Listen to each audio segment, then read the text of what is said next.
Tuesday, September 10th, 2024. Can I get a roll call, please? Chairman Dana Hennis.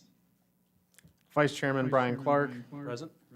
Commissioner Jeannie Greger. Present. Commissioner Jim Main. Present. Commissioner Bobby Rostillo. Present. All right, with that, can I get a motion for the consent agenda? Mr. Vice Chairman, I move that we approve the consent agenda. I'll second that. All in favor? Aye. Aye. Any opposed?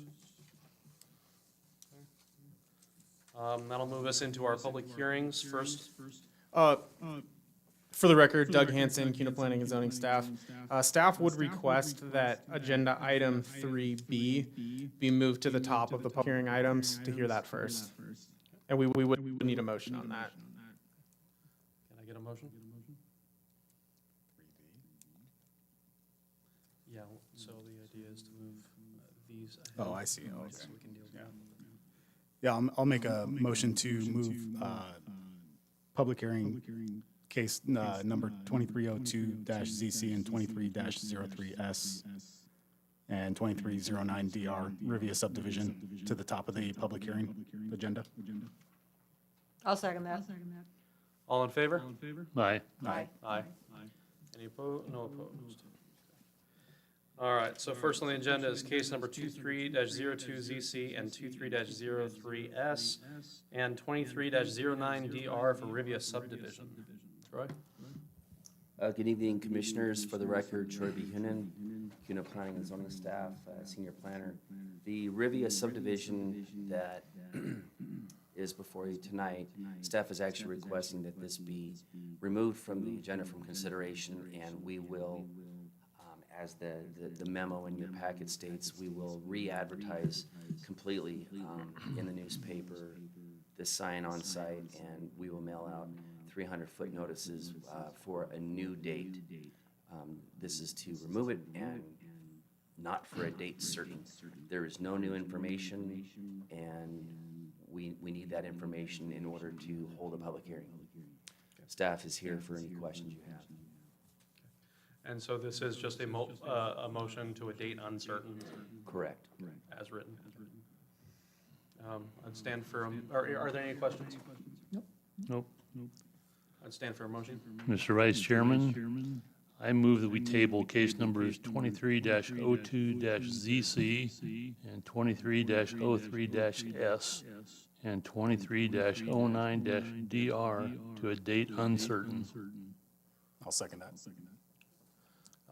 All in favor? Aye. Aye. Any opposed? Motion passes. That is tabled. We have a couple of latecomers here. Is there anybody who would like to testify this evening for the Powderhorn subdivision who hadn't already gotten a chance to sign up? Okay. That'll bring us to case numbers 24-02AN, annexation for the Powderhorn subdivision. Troy? Good evening, Commissioners. Once again, Troy B. Hoonan, Senior Planner, CUNA Planning and Zoning Staff. The continuation of application number 24-02-AN, which is the Weimer annexation / Powderhorn application. At the last meeting, public testimony was taken, and it was determined that we would continue this meeting to tonight in order to receive Public Works comments. Those comments have been included in your packet. They've been available for more than a week online, and other than that, there is no new information, and staff would just like to request that the commission remind those that do want to testify tonight to limit their comments to just the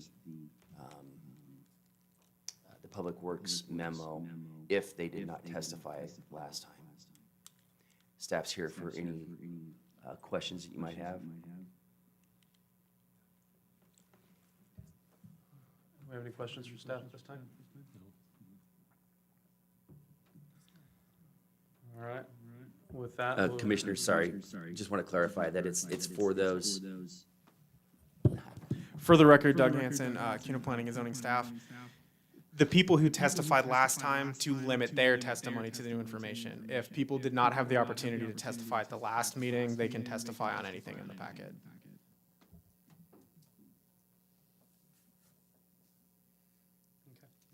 With that, we'll reopen the public testimony, public hearing. First on the list, we have Tim Jensen.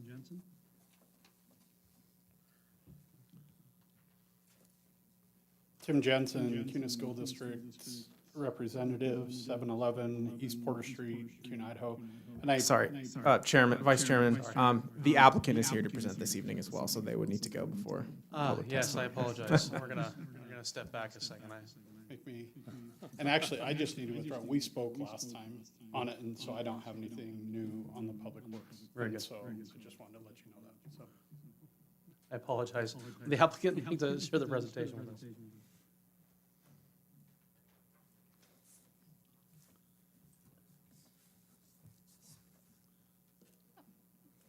And if you could state your name for the public record, please, and address. Thank you. Kelly Black, Bailey Engineering, 1119 East State Street, Eagle, Idaho, representing Trilogy Development for Powderhorn. And we did review this last hearing, but I'll just go through a quick overview again. We are requesting annexation and zoning for Powderhorn subdivision. This is a 41.5 acre site located on the southeast corner of School Avenue and Mason Creek Road. The comprehensive plan and the future land use map has this site designated as medium-density residential. The area surrounding the site to the north, the east, and the south are also designated medium-density residential, with low-density residential designated on the county parcels to the west. We are requesting an R6 zoning district, which is a medium-density zone. The subdivision to the north is zoned R6, and the subdivision to the south is zoned R4. The sites to the east and the west are county-zoned rural residential.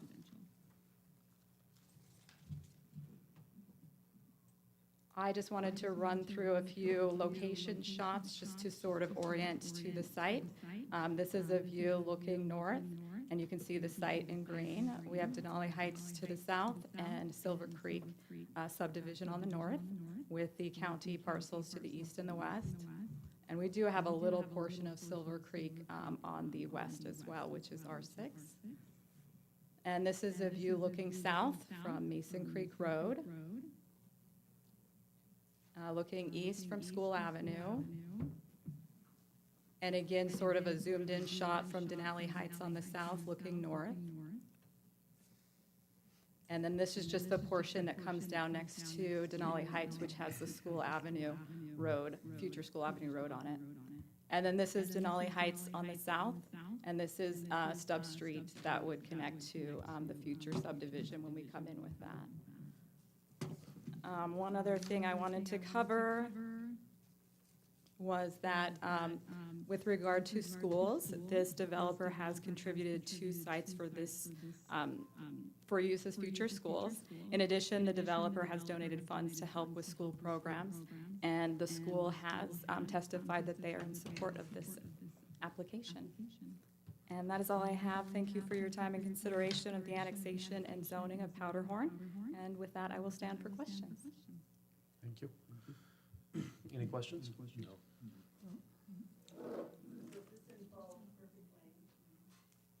No. We'll open up to public testimony in just a moment. All right. Any questions for staff at this time? Okay. At this point, we'll go ahead and we'll move to the public hearing.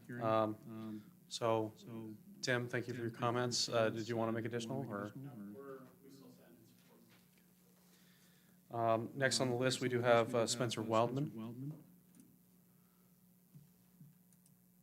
Spencer Widman?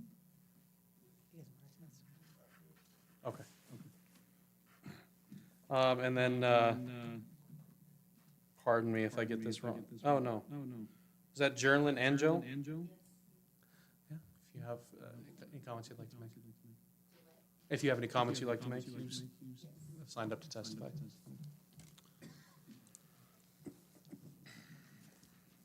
And if you please state your name and name and address for the record. Geraldine Angel, 2204 West Recon Street in Silver Creek subdivision. Is this going to be fourplexes in there? In this subdivision? Staff? For tonight's meeting, all we're talking about is the annexation. We're not talking about the product, but that would require a specific zone, which they're not requesting that zone. Right. So it would just be houses? We're just discussing the annexation this evening. Yeah, We're so, not, they'll have to come back for a pre-plat where they will show the intention. so for the record, though, can you just give us a brief overview of the R6 designation? R6 is, it's just a zone. It means that there are up to 6 units per acre, but It matters, because if you put multi-housing in that area, it's gonna increase traffic down every small road in there. And also, it will decrease the value of the houses along there. And don't tell me no, because I'm a realtor, and I've been selling in the valley since 2004. And it's funny how I had a project off of Robinson Road and Lewis Lane, 44 acres, gonna be 1.5 to 2 acre lots, and you guys shot it down because you said it would be too much for your educational system, for your schools. So now all of a sudden it's okay because what? Who's the developer? For the record, Jeremy Hennon, we're not here to discuss housing product. We're here to discuss the annexation But and we the don't want proposed that use. annexation if it's gonna be fourplexes. They will come back for a preliminary plat. For the record, Doug Hanson, CUNA Planning and Zoning. Multifamily units are not permitted in an R6 zone. Okay, that's what I asked him, and he wouldn't respond. Thank you.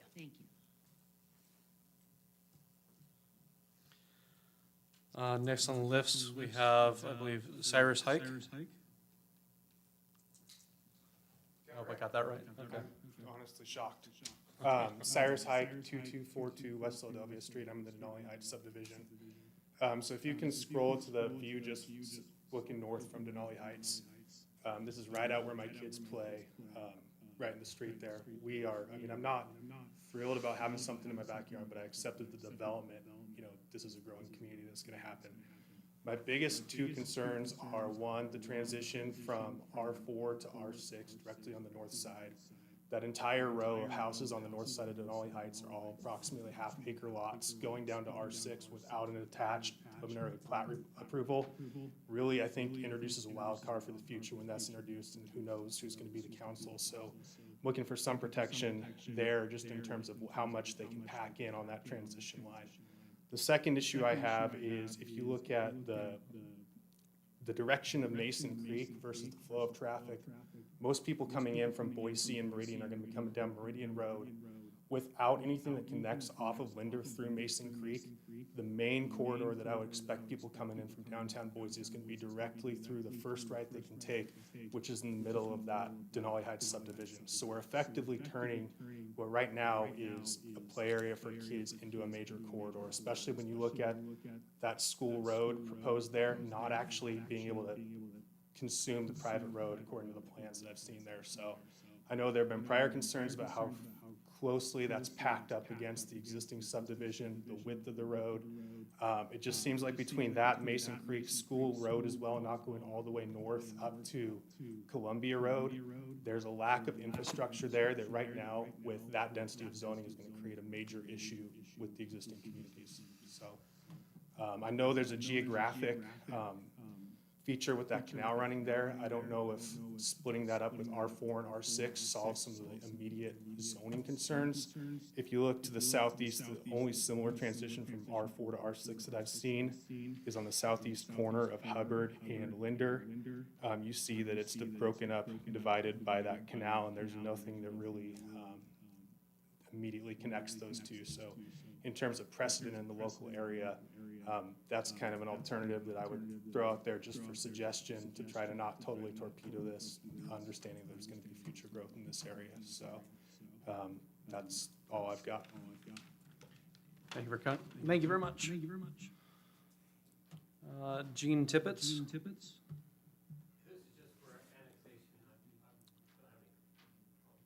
Okay, thank you. And those are the only ones listed to testify this evening. Is there anybody else who did not have an opportunity to sign up, would like to at this time? If you wouldn't mind coming and filling in.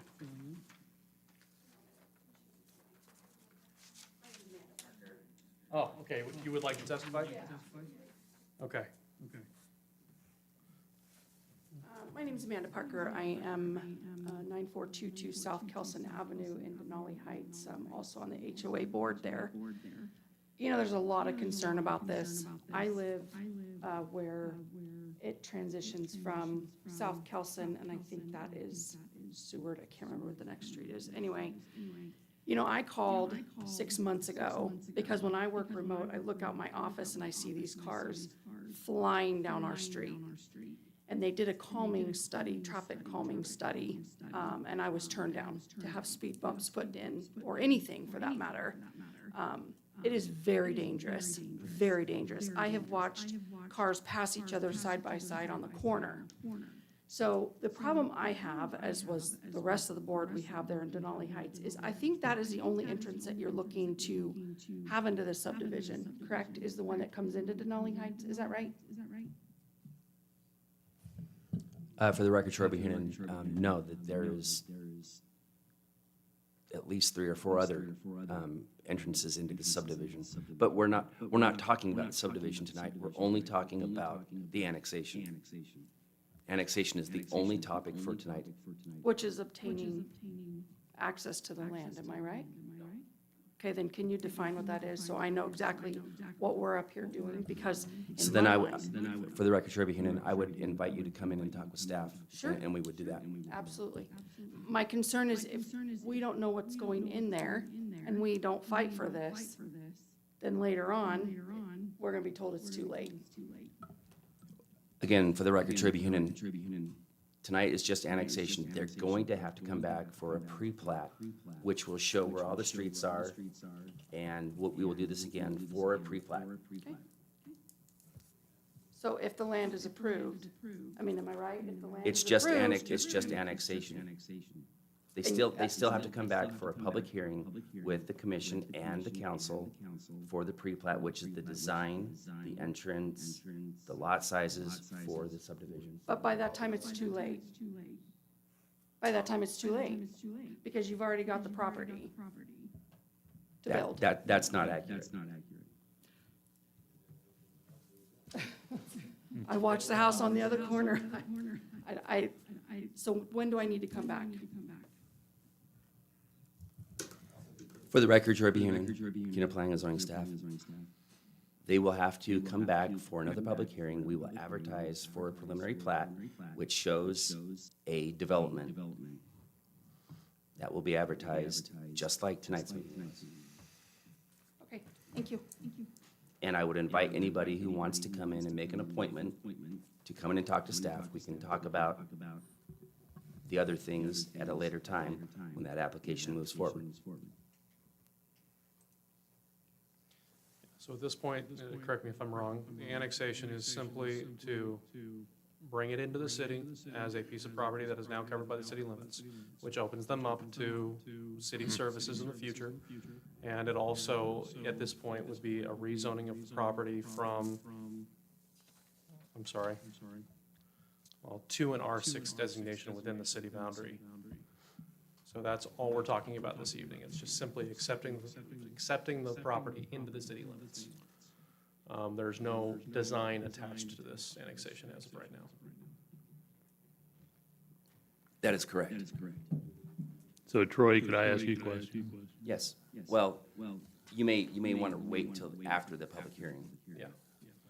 Okay. So I do have one other name on the list. It is set to not testify, I believe, Cindy Sparling, if I'm reading that correctly.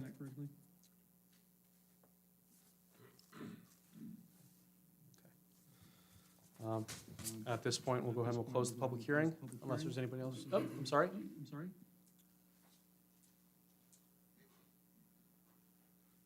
I'm sorry, did you sign up to testify? I did not sign up. Okay, if you wouldn't mind. My name is, You have to sign up. If you wouldn't mind, please.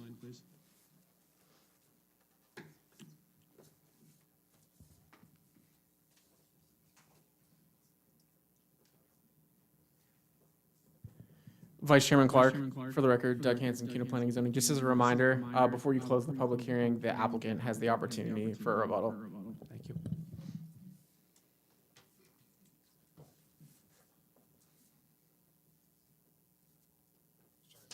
No worries, thank you.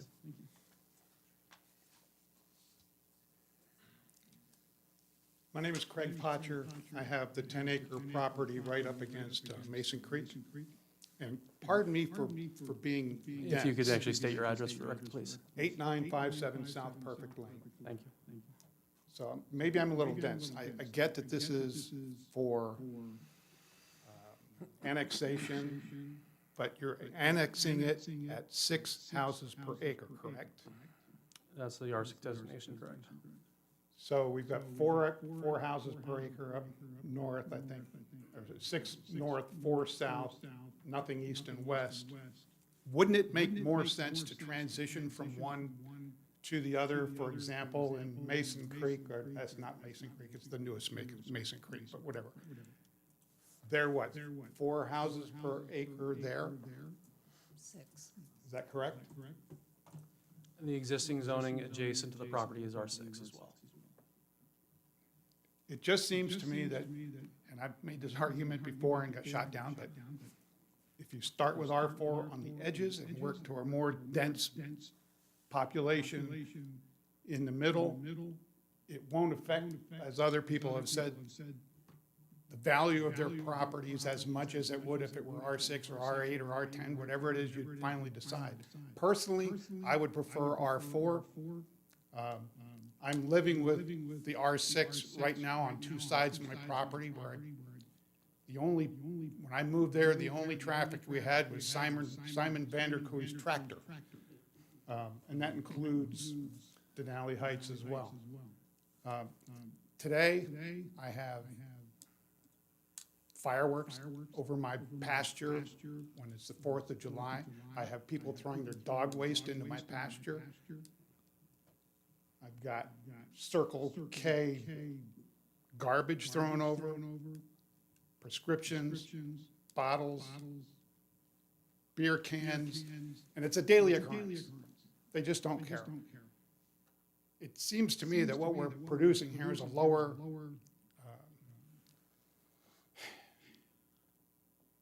level, a lower class of citizen moving into those higher density populations.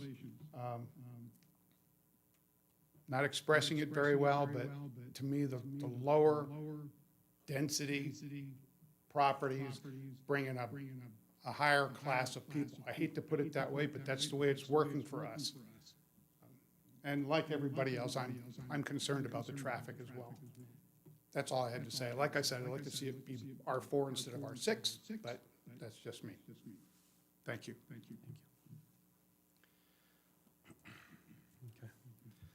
Okay. Would the applicant like to rebut?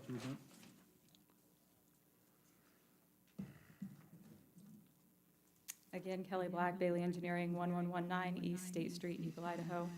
I want to take this opportunity to address the comments that came in at the last hearing as well as the ones that came in today. First, there have been questions regarding traffic. At this time, again, we're only requesting annexation and zoning. We will be submitting a preliminary plat application at a future date. And with that preliminary plat application, we will include a traffic impact study, which will be reviewed by the city and ACHD. There was also a comment last hearing about the water. This property does have its own water rights. When we submit the preliminary plat application, we will include a pressurized irrigation plan, and the homes in the preliminary plat application will be served by city water. Let's see. Again, this site is designated as medium-density residential on the comprehensive plan and the future land use map.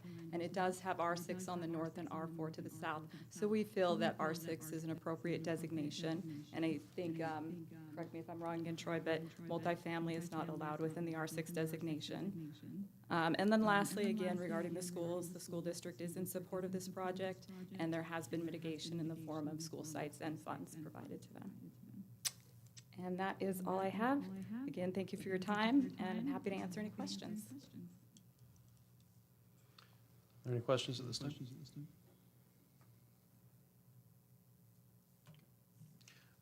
Thank you very much. With that, we'll close the public hearing. I believe that leads to our discussion. Question, Troy. During the next process, are they required to have neighborhood meetings? For the record, Troy Buchanan, at this point, yes, they would need to begin the preliminary plat process all over again, neighborhood meeting, advertising, and then we would have to go to that point. And just for the record, so that people have peace of mind, if you go to the city code, 5-8-503 indicates R6 does not allow for fourplexes. Thank you. Thank you.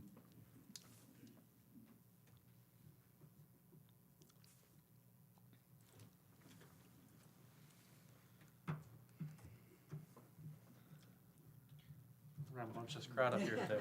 Yeah. I think, from my perspective, we're here for an annexation, but we have to basically come up with a zone that goes along with the annexation. Personally, I would like to see the buffer on the south of the property probably be lower than the R6. Not necessarily an R4, but something that transitions from an R4 to an R6. So it offers some buffer to those residents that are on the north side of the Denali Heights. I know we can't make that part of the agreement tonight, but we may want to, throw that out so the developer can understand that sometimes you have to throw somebody a bone to get what you want. And personally, I like to see a transition between the two subdivisions.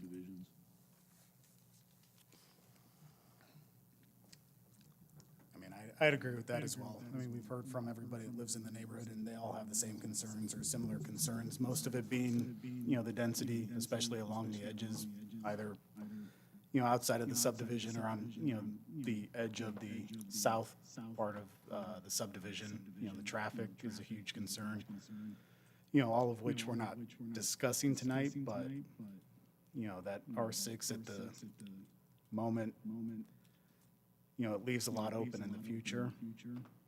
And again, it's great that the developer's given stuff to the school, but it hasn't solved any of the problems that the schools are seeing right now.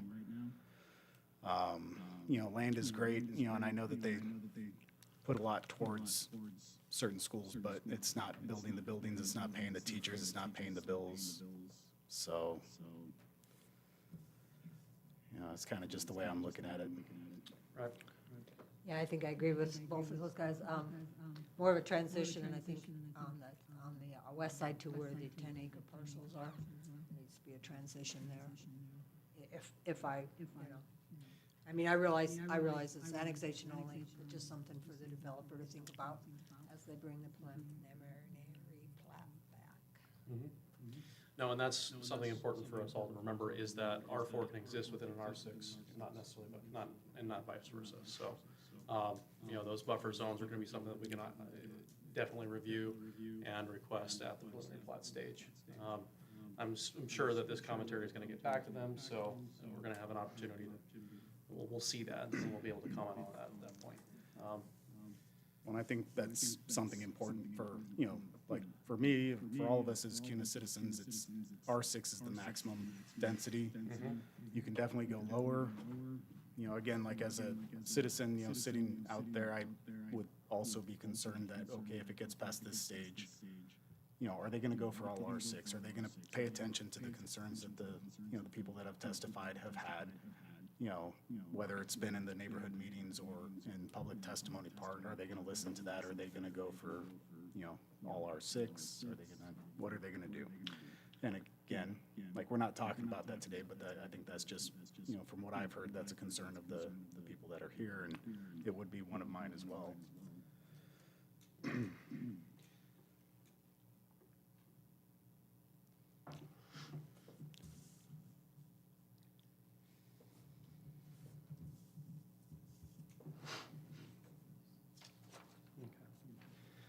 With that, any other questions for staff, or? I think we're kind of there. With that, I think I would stand for a motion.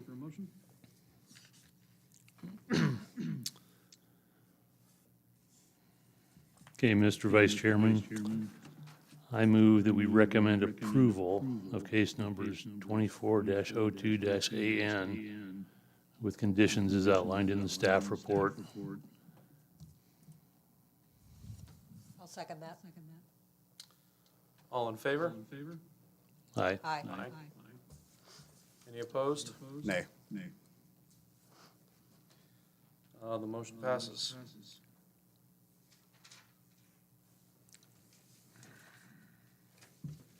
And that brings us to the end of the public hearings for the evening. Staff, are there any business items or updates for the council? For the record, Doug Hansen, CUNA Planning and Zoning. That is it on the agenda for this evening. Very good. All right, I'll make a motion, we adjourn.